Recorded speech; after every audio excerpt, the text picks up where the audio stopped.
D'abord, je pense qu'il y a beaucoup plus d'autonomie dans la façon dont on exerce le droit. C'est-à-dire qu'on est capable de se servir d'outils numériques ou d'avoir toute une réflexion qui est personnelle et qui est construite en toute indépendance et sans avoir recours à toute une série de collaborateurs ou de ressources humaines qu'avaient nos prédécesseurs. Je crois aussi qu'il y a beaucoup de perméabilité à la société actuelle, à ses enjeux, principalement à l'évolution du monde, qu'elle soit écologique, qu'elle soit les grandes transformations ou le contexte international qui pèse évidemment sur notre génération comme aucune précédente.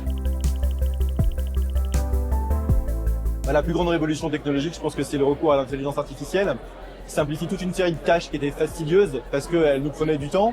Et ça, c'est une grande révolution. Et puis, ça nous oblige aussi à mettre en place des mécanismes de veille qui, dans l'information qu'on a à traiter, est beaucoup plus importante. On tolère moins de notre part que l'on ne sache pas. Et je crois que l'adage « nul n'est censé ignorer la loi » n'a jamais été aussi vrai que pour notre génération.